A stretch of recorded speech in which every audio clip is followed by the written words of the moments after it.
Hello everyone, welcome to the another video of MBBS info. आज की video ऐसी है कि आप इसे अगर पूरा देख लेते हो तो आपके साथ फ्रॉड होने के चांसेस बिल्कुल ही कम हो जाएंगे। पिछले काफ़ी टाइम से हमारे पास रेगुलरली स्टूडेंट्स और पेरेंट्स का रिक्वेस्ट आती है कि हमें एडमिशन लेना है यूनिवर्सिटी में, और अभी उनका गर्ल चाइल्ड और बॉय चाइल्ड अभी रशिया में ही है ना, उन्हें फ्रेश एडमिशन क्यों लेना है। इसके बारे में आपको पूरा बताऊँगा वीडियो में, और दो चीज़ों के बारे में एक बार डिस्कस करेंगे कि फर्स्ट ऑफ ऑल कि यूनिवर्सिटी के साथ कैसे फ्रॉड होता है, प्लस जो आपकी फ़ीस है उसमें कैसे फ्रॉड होता है। तो वो चीज़ें हम इस वीडियो में डिस्कस करेंगे और मैं आपको पूरी जानकारी इस वीडियो में दूंगा ताकि आप भी इन चीज़ों के बारे में अवेयर रहे और आपके साथ फ्रॉड होने के चांसेस बिल्कुल कम हो जाए।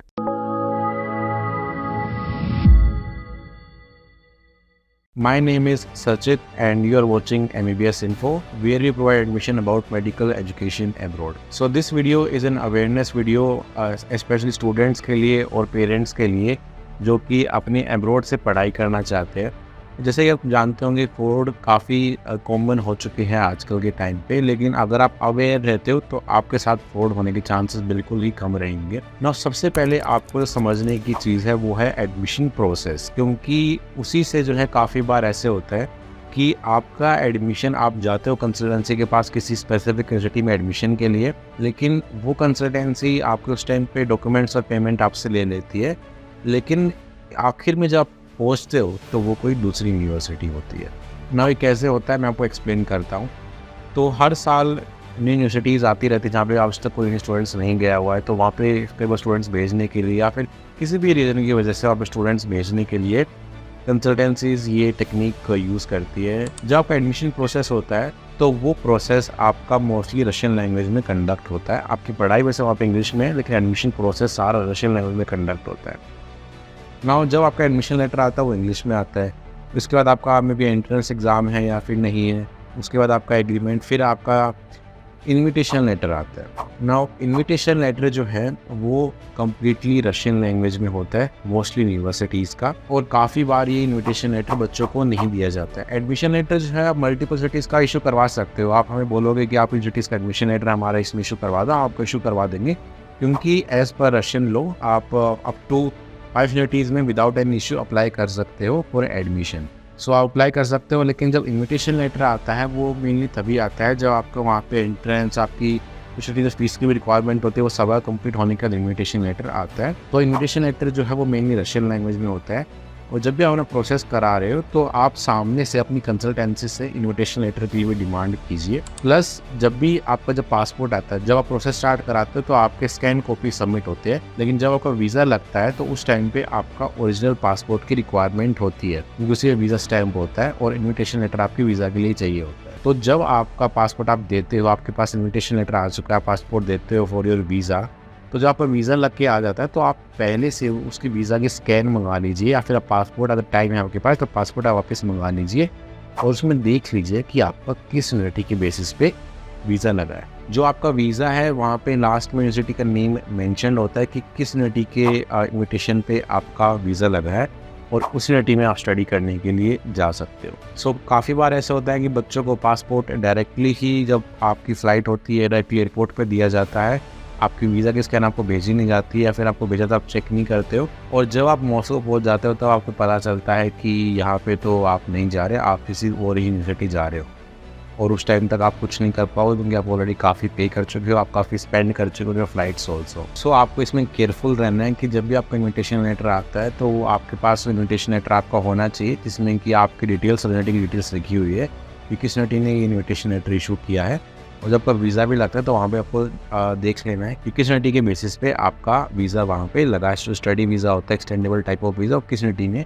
के बेसिस पे आपका लगा है, तो वहाँ पे डिटेल मेंशन होती है। आप ये सोच रहे हो कि ऐसा कैसे पॉसिबल है कि इतनी ईजिली एक यूनिवर्सिटी के लिए बोला था लेकिन दूसरी टीम में बच्चे को पहुँचा दिया गया। हमें इस फील्ड में वर्क करते हुए काफ़ी ईयर्स हो चुके हैं, और ये कोई नई चीज़ नहीं है, बिल्कुल भी काफ़ी सालों से चली जा रही है। लास्ट ईयर का भी कंसर्न था हमारे पास, अभी रिसेंटली पेरेंट्स का फ़ोन आया था तो उन्होंने बताया था कि लास्ट ईयर उन्होंने एक यूनिवर्सिटी में एडमिशन लिया था,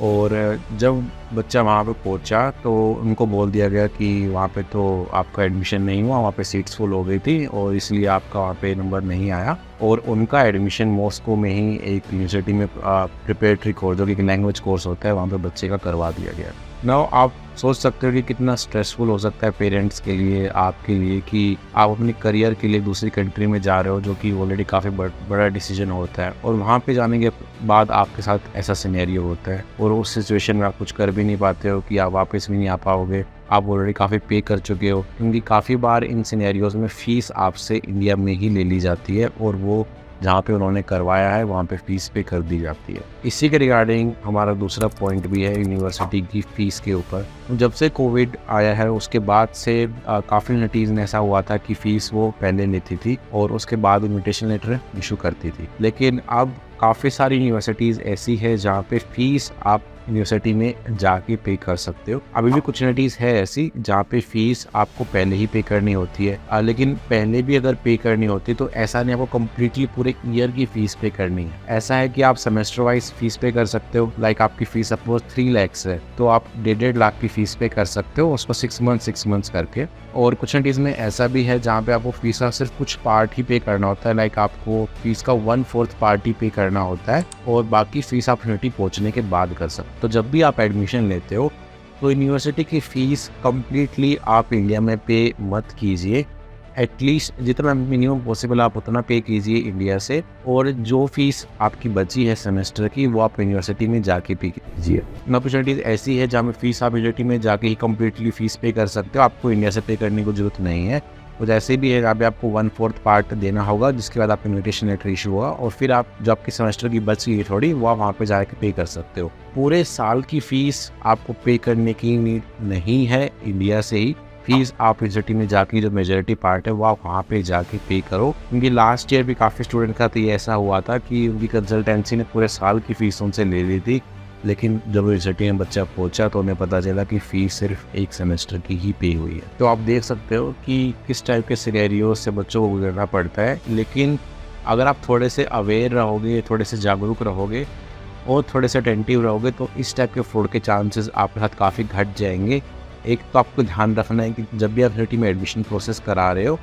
तो उस यूनिवर्सिटी में ही आपका इन्विटेशन लेटर आना चाहिए और सिटी पे बिहाफ पे ही आपका वीज़ा लगना चाहिए। काफ़ी बार ये देखा गया काफ़ी बच्चों के साथ कि उनसे डॉक्यूमेंट, जैसे मैंने आपको बताया, ले लिए जाते हैं और पेमेंट ले ली जाती है और फिर उनका एंट्रेंस एग्ज़ाम करवा के उनको फिर बोला जाता है, जब सेकेंड में वो पेमेंट ले लेते हैं, कोई बड़ी पेमेंट उन्होंने स्टार्टिंग में ले ली है, फिर वो बोल देते हैं कि नहीं इस यूनिवर्सिटी में तो आपकी सीट्स नहीं है। फिर वो स्टार्ट हो जाते हैं कि नहीं इस यूनिवर्सिटी में डिसएडवांटेजेस है, ऐसा है वैसा है, आप इसमें चले जाओ, ये बहुत अच्छी है, ये है वो है। तो ये वही चीज़ है कि आपको एक यूनिवर्सिटी की नेम से आपके डॉक्यूमेंट्स आपसे लिए गए और आपसे कंसल्टेंसी सर्विस चार्ज दी गई, लेकिन इन द एंड फिर वो सीट के नेम पे या फिर जो मैंने आपको बताया कि आप डायरेक्टली ही दूसरी यूनिवर्सिटी में पहुँचते हो, उस टाइप से चीज़ें होती है और आप बनते हो फ्रॉड का शिकार। नाउ सेकंड वे यही है, फीस आप अपनी सेमेस्टर वाइज पे कीजिए या फिर जो बेयर मिनिमम पॉसिबल है जो इंडिया से पे कर सकते हो ताकि आपको इन्विटेशन लेटर इशू हो जाए, तो बेयर मिनिमम आप पे कीजिए ताकि यूनिवर्सिटी में पहुंचने के बाद आप अपनी जो फ़ीस है वो रिमेनिंग वो पे कर सको और खुद से आप यूनिवर्सिटी की फ़ीस पे कर सको। ना ये 2 कारण ही हैं सबसे बड़े जिसके से हर साल काफ़ी सारे बच्चे फ्रॉड का शिकार बनते हैं और वो कुछ कर भी नहीं सकते, क्योंकि एक बार बच्चे वहाँ पहुँच जाते हैं ऑलरेडी आपका काफ़ी पैसा स्पेंड हो चुका होता है और आप उस सिचुएशन में कुछ नहीं कर सकते। हमारे पास एक ऐसे काफ़ी स्टूडेंट्स आते हैं रिसेंटली, जैसे मैंने आपको बताया जो लैंग्वेज कोर्स का था उसमें भी काफ़ी बच्चे फंसे थे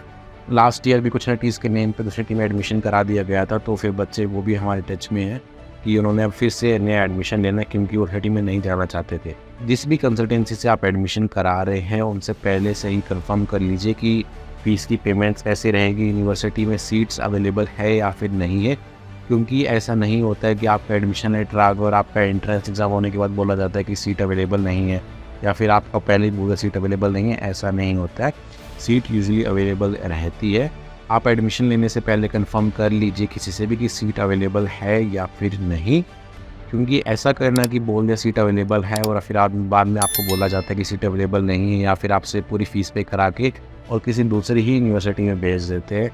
तो उस सिनेरियो में काफ़ी इशू हो जाता है, क्योंकि जैसे मैं बार बार आपको कहता हूँ आपके ऑलरेडी काफ़ी पैसे स्पेंड उस टाइम तक हो चुके होते हैं और आप कुछ नहीं कर पाते। लास्ट ईयर यही हुआ था बच्चों के साथ, उनका लैंग्वेज कोर्स में एडमिशन करा दिया गया था IMCITY की नेम पे, और बच्चों ने अभी लैंग्वेज कोर्स कंप्लीट किया है क्योंकि फ़ीस वहाँ पे जमा हो ही रखी थी। बच्चे वहाँ पे पहुँच गए थे, अकोमोडेशन का अरेंजमेंट हो रखा है सब कुछ, तो बच्चों को वहीं पे रहना पड़ा। अभी वो उनका 1 साल अननेसेसरली वेस्ट हुआ और अब वो फर्स्ट ईयर से अपनी MBBS की पढ़ाई करेंगे। आपको बस थोड़ी सी छोटी सी चीज़ों का ध्यान रखना है, आपके वीज़ा का, इन्विटेशन का, आपकी फ़ीस का, और आई एम श्योर अगर आप ये भी ध्यान रखते हो तो आप किसी भी फ्रॉड में आप नहीं फंसोगे। So thank you for watching this video, और आई होप ये वीडियो आपके लिए काफ़ी हेल्पफुल रहेगी। और आपके कोई फ्रेंड्स या रिलेटिव्स इस साल MBBS अब्रॉड से करने जा रहे हैं, फिर अपनी not just for MBBS course, या किसी भी कोर्स के लिए अगर आप बाहर पढ़ाई करने जा रहे हैं, तो उनके साथ भी वीडियो ज़रूर शेयर कीजिएगा ताकि वो भी फ्रॉड से बच सके। और अगर वो भी डाउट है तो नीचे कमेंट बॉक्स में कमेंट कर सकते हो, और I will be very happy to help you. So thank you again and have a good day.